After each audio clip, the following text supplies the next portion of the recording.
ಯಾರು ನಮ್ಮ ಸತ್ತರೆ ಸತ್ತರು ಅಂತ ಬೇಜಾರಿಗಿಂತ ಎಲ್ಲಿ ಸುಡೋದು ಒಂದು ಸಮಸ್ಯೆ ಜಾಸ್ತಿ ಆಗ್ತದೆ. ಒಂದು ಬಾಡಿ ಸುಟ್ಟರೆ ಸ್ಮೆಲ್ ಬರುತ್ತೆ ಅಂತ ಹೋಗ್ತಾರೆ. ಯಾವುದೇ ಬಾಡಿ ಆಗಿದ್ರು ಸುಟ್ಟರೆ ಸ್ಮೆಲ್ ಬರುತ್ತೆ. ನಮ್ಮ ದುರಾದೃಷ್ಟ ಏನಂತ ಅಂದ್ರೆ ನಾವು ಹಿಂದೂಗಳು ಸ್ಮಶಾನಕ್ಕೋಸ್ಕರ ಒಂದು ಹೋರಾಟ ಮಾಡಬೇಕಾದಂತ ಅನಿವಾರ್ಯ. ಚಿಕ್ಕಮಗಳೂರು ಜಿಲ್ಲೆ ಕೊಪ್ಪ ತಾಲೂಕಿನ ಜಯಪುರ ಗ್ರಾಮ ಪಂಚಾಯಿತಿ ವ್ಯಾಪ್ತಿಯ ಅಲಗೇಶ್ವರ ರಸ್ತೆ ಸಮೀಪದ ಸ್ಮಶಾನಕ್ಕೆ ಸಂಬಂಧಪಟ್ಟಂತೆ ಕೋರ್ಟ್ ಆದೇಶ ಉಲ್ಲಂಘನೆಯಾಗಿದೆ ಅಂತ ಸ್ಥಳೀಯರೊಬ್ಬರು ಪತ್ರಿಕೆಗಳಿಗೆ ಹೇಳಿಕೆ ಕೊಟ್ಟಿದ್ರು. ಈ ಹೇಳಿಕೆಗೆ ಸಂಬಂಧಪಟ್ಟಂತೆ ಜಯಪುರ ಗ್ರಾಮ ಪಂಚಾಯಿತಿ ವತಿಯಿಂದ ಸ್ಮಶಾನಕ್ಕೆ ಸಂಬಂಧಪಟ್ಟಂತೆ ಯಾವುದೇ ಕೋರ್ಟ್ ಆದೇಶ ಉಲ್ಲಂಘನೆಯಾಗಿಲ್ಲ ಅಂತ ಜಯಪುರ ಗ್ರಾಮ ಪಂಚಾಯಿತಿ ಅಧ್ಯಕ್ಷ ಸಂಪತ್ ಹಾಗೂ ಹಿಂದೂ ಮುಖಂಡರು ದಾಖಲೆ ಸಮೇತ ಪಬ್ಲಿಕ್ ಇಂಪ್ಯಾಕ್ಟ್ಗೆ ಮಾಹಿತಿ ನೀಡಿದ್ದಾರೆ. ನಿಮ್ಗದು ಮನೆ ಏನು ನೀವೇ ಹಕ್ಕುಪತ್ರದಲ್ಲಿ ಬಂದಿದ್ದ ಅಥವಾ ಹೇಗೆ ಬಂದಿರೋದು? ಅದು ಮನೆ ನೀವಿರೋ ಮನೆ ಹಕ್ಕುಪತ್ರದಲ್ಲಿ ಬಂದಿದೆ. ಹಕ್ಕುಪತ್ರದಲ್ಲಿ ಯಾವಾಗ ಕೊಟ್ಟಾರ ಹಕ್ಕುಪತ್ರ? ಅದೆಲ್ಲ 56ರಲ್ಲಿ ಕೊಟ್ಟಿದ್ದಾರೆ. ಹಾಂ, ನಾನು 82ರಲ್ಲಿ ತಗೊಂಡೆ. 82ರಲ್ಲಿ ತೊಗೊಂಡಿರ? ಅದು 56ರಲ್ಲಿ ಸ್ಯಾಂಕ್ಷನ್ ಆಗಿದೆ. ಯಾರಿಗೆ ಸ್ಯಾಂಕ್ಷನ್ ಆಗಿದ್ದು? ನೀವು ಪರ್ಚೇಸ್ ಮಾಡಿದ್ದ ಅದು? ಹೌದು. ನೀವು 82ರಲ್ಲೇ ಪರ್ಚೇಸ್ ಮಾಡಿದ್ರೆ ಹೌದು. ನಾವು ಈ ಜಾಗ ಗುರ್ತು ಮಾಡುವಾಗ ನಿಮ್ಮ ಗಮನದಲ್ಲಿ ಇತ್ತು ತಾನೇ? ಇಲ್ಲ ನಮಗೆ. ಹಾಂ, ಇಲ್ಲ. ಇದು ಎಷ್ಟು ವರ್ಷದಿಂದ ಇದೆ ಸ್ಮಶಾನ? ಇದು 2001 2002ರಲ್ಲಿ ಇದೆ. ಖಾತೆ ಆಗಿದ್ದು ಹೇಳಬೇಡಿ. 2001 2ರಲ್ಲಿ ಖಾತೆ ಆಗಿದ್ದು, ಆರ್ಡರ್ ಆಗಿದ್ದು ಹೇಳಬೇಡಿ. ಅದಕ್ಕೂ ಪೂರ್ವದಲ್ಲಿ ಇತ್ತು ತಾನೇ ಇದೆ ಸ್ಮಶಾನ? ಅದು ಅಲ್ಲಿ ಇದೆ, ಅಲ್ಲಿ ಎಲ್ಲ ಇದೆ. ಅದು ಖಾಲಿ ಗೌರ್ಮೆಂಟ್ ಜಾಗ ಸ್ಟಾರ್ಟಿಂಗ್ ಅದರಲ್ಲಿ ಜಾಗನಲ್ಲ. ಇಲ್ಲ, ಇದು ಆಮೇಲೆ ಅಗದು ತೆಗೆದಿರೋದು. ಇದು ಅದೇ ತರ ದರ ಇತ್ತು. ಇಲ್ಲಿ ಸರ್ಕಾರಿ ಜಾಗ ಅಲ್ವಾ?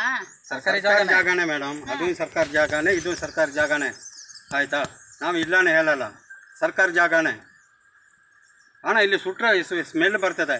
2 ದಿವಸ ಊಟ ಮಾಡೋಕ್ಕಾಗಲ್ಲ. ಈ ಸರ್ಕಾರಿ ಜಾಗನೇ, ಜಾಗನೇ ಹೇಳಲ್ಲ. ಕೆಳಗೆ ಬಂದಿರೋದು ಫಸ್ಟ್ ಅಲ್ಲೇ ಮೇಲೆ ಇತ್ತು, ಆ ಕಡೆನೂ ಸುಡ್ತಾ ಇದೆ. ತೋಟ ಆದಂಗೂ ಆಮೇಲೆ ಕೆಳಗೆ ಬಂತು, ಆಮೇಲೆ ಈ ಕಡೆ ಇದು ಮಾಡಿದ್ರು. ಈ ಕಡೆ ಮಣ್ಣು ತೆಗೆದು ಹಾಕಿದ್ರು.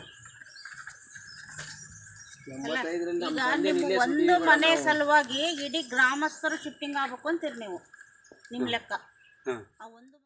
ಒಂದು 85ರಲ್ಲಿ ಈ ಹಿಂದ್ಗಡೆ ಒಬ್ಬರು ಖಾಸಗಿ ವ್ಯಕ್ತಿ ಪರ್ಚೇಸ್ ಮಾಡ್ತಾರೆ ಜಾಗ. ಇದರ ಹಿಂಭಾಗ ಒಂದು ಪರ್ಚೇಸ್ ಮಾಡ್ತಾರೆ. ಪರ್ಚೇಸ್ ಮಾಡಿ ಇವತ್ತು ಏನಂದರೆ ಇಡೀ ಹಿಂದೂ ರುದ್ರಭೂಮಿಗೆ ಒಂದು ಕಪ್ಪು ಚುಕ್ಕೆ ಥರ ಅಂತ ಕೆಲಸ ಮಾಡಿ. ಇದು ಜಯಪುರ ಗ್ರಾಮ ಪಂಚಾಯತಿಗೆ ಒಂದು ಕಪ್ಪು ಚುಕ್ಕೆ ಅದು.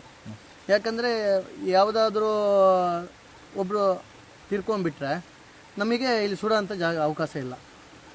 ಆ ಅವಕಾಶ ಯಾಕಿಲ್ಲ ಅಂತ ಕೇಳಿದರೆ ಗ್ರಾಮ ಪಂಚಾಯತಿಯಿಂದ ಏನೂ ಆಗಿಲ್ಲ, ಸಾರ್ವಜನಿಕಿಲ್ಲ, ಒಬ್ಬ ಖಾಸಗಿ ವ್ಯಕ್ತಿಯಿಂದ ಮಾಡ್ತಿದ್ದಾರೆ ಅದು. ಯಾಕಂದರೆ ಅವರು ಕೋರ್ಟ್ ಮೊರೆ ಹೋಗಿರ್ತಾರೆ. ಕೋರ್ಟ್ ಮೊರೆಯಲ್ಲಿ 2018ರಲ್ಲಿ ಹೋಗಿದ್ದಾರೆ ಅವರು. ಕೋರ್ಟ್ ಹೇಳುತ್ತೆ, ಜಡ್ಜ್ಮೆಂಟ್ ಕಾಪಿ ಇಲ್ಲಿ ಉಂಟು ನಮ್ಮ ಹತ್ರ. 2003ರಲ್ಲಿ ನಮಗೆ ದಾಖಲೆಗಳಾಗುತ್ತೆ. ಮಸಣ ಮೊದಲೇ ಇರುತ್ತೆ. ಮಸಣ ಎಲ್ಲ ಒಂದು ಅದೇ 100-130 ವರ್ಷದಿಂದ ಆಗ್ತಾ ಬರುತ್ತೆ. ಕಾನೂನು ಚೌಕಟ್ಟಲ್ಲಿ ಮಾಡಿಕೊಡ್ಬೇಕಂತೇಳಿ 2004ರಲ್ಲಿ ಆಗುತ್ತೆ. ಅದು ಖರಾಬ್ ಜಾಗದಲ್ಲಿ ಕೊಟ್ಟಿರ್ತಾರೆ. DC ಆದೇಶ ಉಂಟು, 203 ಸರ್ವೆ ನಂಬರು ಖರಾಬ್ ಜಾಗದಲ್ಲಿ ದಾಖಲೆ ಆಗುತ್ತೆ ಅಂತ. ಅದು ತಕ್ಕ ನಮ್ಮ ಹತ್ರ ಕೆಚ್ಚುಗಳು ಉಂಟು, ಎಲ್ಲರೂ ಉಂಟು. ಆದರೆ ಏನು ಮಾಡೋದು, ಈ ಖಾಸಗಿ ವ್ಯಕ್ತಿ ಇದ್ರ ಮೇಲೆ ಸ್ಟೇ ಹೋಗ್ತಾರೆ. ಕಾರಣ ಇಷ್ಟೇ. ಅದು ಕಾರಣ ನೋಡಿ ನೀವೆಲ್ಲ ನಗರ್ತೀರ. ನಮಗೆ ಒಂದು ಬಾಡಿ ಸುಟ್ಟರೆ ಸ್ಮೆಲ್ ಬರುತ್ತೆ ಅಂತ ಹೋಗ್ತಾರೆ. ಯಾವುದೇ ಬಾಡಿ ಆಗಿದ್ರು ಸುಟ್ಟರೆ ಸ್ಮೆಲ್ ಬರೋಲ್ಲ. ನಾವು ನಾಳೆ ತಿರ್ಕೊಂಡ್ಬಿಡ್ತೀವಿ, ಇನ್ನೊಬ್ಬರು ತಿರ್ಕೊಂಡ್ಬಿಡ್ತಾರೆ. ಯಾರು ಅಂಥ ವ್ಯಕ್ತಿ ಮಾಡಲ್ಲ. ಅವ್ರಿಗೆ ಅದಕ್ಕೆ ಏನೇನು ವ್ಯವಸ್ಥೆಗಳು ಬೇಕು, ಸೌದೆಗಳು, ಟೈಯರ್ ಎಲ್ಲ ಹಾಕಿ ಚೆನ್ನಾಗಿ ಮಾಡಿ ಸುಟ್ಟು ಕ್ಲಿಯರ್ ಮಾಡಿ ಹೋಗ್ತಾರೆ. ಒಂದು ಸಣ್ಣ ಇದು ಕೊಡ್ತಾರೆ ಅವರು, ಏನಂದರೆ ಸ್ಮೆಲ್ ಬರುತ್ತೆ ಅಂತ. ಸ್ಮೆಲ್ ಬರುತ್ತೆ ಅಂತೇಳಿ ಕೋರ್ಟಿಗೆ ಆದೇಶ ಹೋಗಿ ಒಂದು ಸ್ಟೇ ತಂದಿರ್ತಾರೆ 2019ರಲ್ಲಿ. 2019 Covid time. ಅವ್ರು ಏನು ಮಾಡ್ತಾರೆ, ಕೋವಿಡ್ ಆಗ ಸತ್ತಾಗ ಜನಗಳನ್ನ ಯಾರು ಇಲ್ಲಿ ಸುಡೋಕ್ಕೆ ಬಿಡಲಿಲ್ಲ.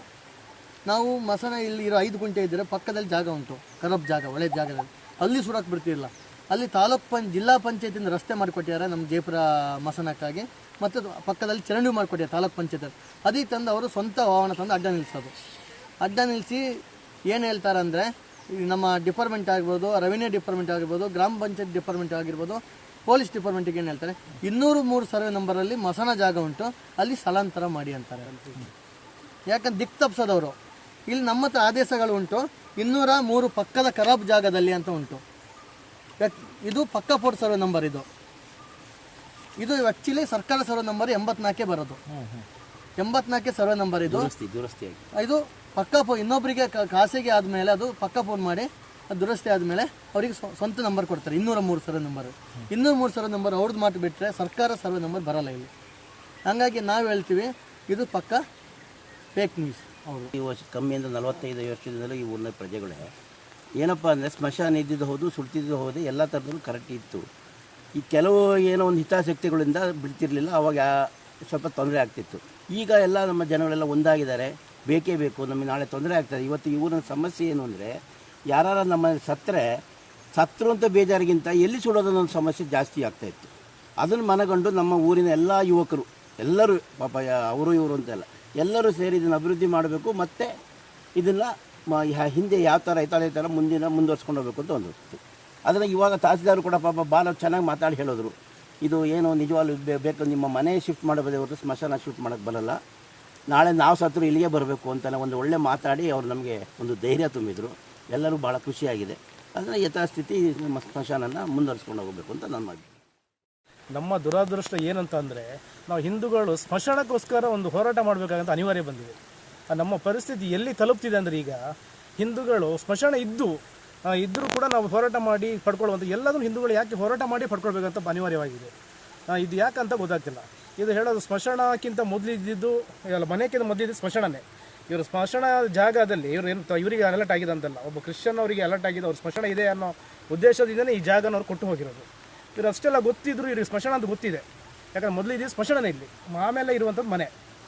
ಈ ಮನೆ ತೊಗೊಳ್ಬೇಕು ಮುಂಚೆ ಯೋಚನೆ ಮಾಡಬೇಕಿತ್ತು, ಇಲ್ಲಿ ಸ್ಮಶಾನ ಇದೆಯೇ ನಾನು ಆಗಲ್ಲ ಅಂತೇಳಿ. ಇವರು ಸ್ಮಶಾನ ಇದೆ ಅಂತ ತೊಗೊಂಡ್ಮೇಲೆ ನನಗೆ ಸ್ಮಶಾನ ಇದೆ ಅದು ಇದೆ ಅಂದರೆ ಆಗಲ್ಲ. ಇದು ಪಬ್ಲಿಕ್ ಇಂಪ್ಯಾಕ್ಟ್.